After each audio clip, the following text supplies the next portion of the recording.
2025 మార్చి 27 Lucknow super జైంట్స్తో SRH match. ఈ సందర్భంగా HCA అధ్యక్షుడు జగన్మోహన్ రావు 10% అదనపు టికెట్ల కోసం బ్లాక్మెయిల్ చేశారన్నది మెయిన్ కంప్లైంట్.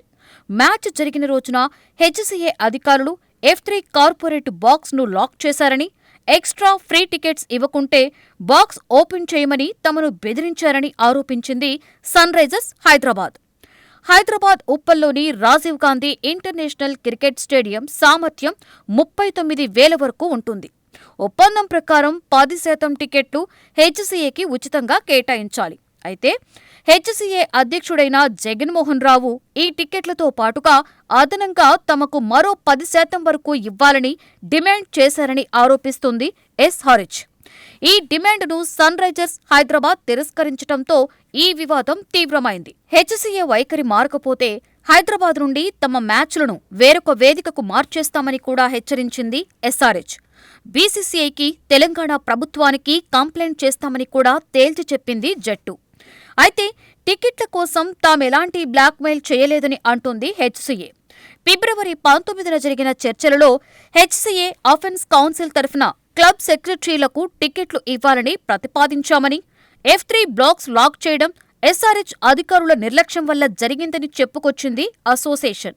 వివాదం తీవ్రతరం కావడంతో Telangana CM Revanth Reddy vigilance and enforcement ని విచారించవలసిందిగా ఆదేశించారు. అయితే విచారణలో జగన్మోహన్ రావు ఎస్ఆర్హెచ్ ని బెదిరించినట్లుగా తెలియడంతో చర్యలకు దిగారు సిఐడి పోలీసులు.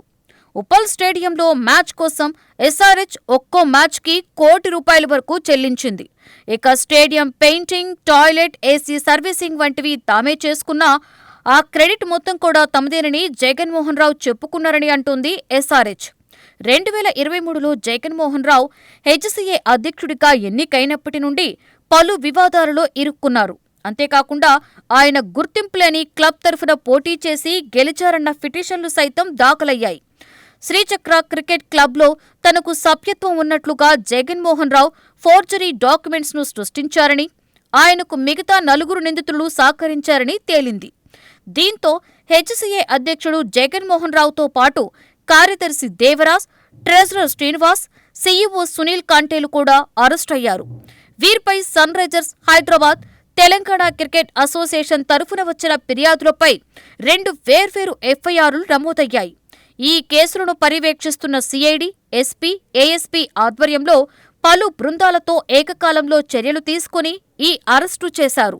గత 2 ఏళ్లలో 170 కోట్లు గోల్మాల్ జరిగినట్లుగా గుర్తించారు సిఐడి అధికారులు. ప్లేయర్స్ ఎంపికలో అవినీతి చేసినట్లుగా సిఐడి విచారణలో వెల్లడైంది.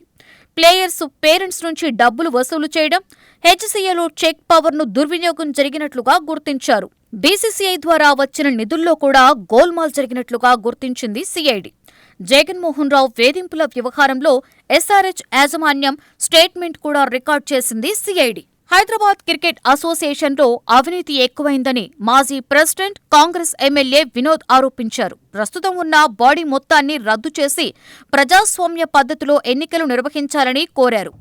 ఇప్పుడున్న హెచ్సీఏ అడ్మినిస్ట్రేషన్ పరంగా ఘోరంగా ఫెయిల్ అయిందని చెప్పారు.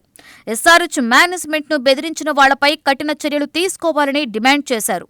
మొత్తానికి ఒక పక్క చూస్తే తప్పుడు ధృవీకరణ పత్రాలతో హెచ్సీఏలోకి ఎంట్రీ, మరో పక్క చూస్తే గత 2 ఏళ్లుగా భారీ స్కామ్లు. వీటన్నిటి మధ్య అధ్యక్షుడు జగన్మోహన్ రావు పరువు సంగతి ఎలా ఉంచితే హెచ్సీఏ ప్రతిష్ట నానాటికి కూడా దిగజారుతోందని వాపోతున్నారు క్రికెట్ లవర్స్.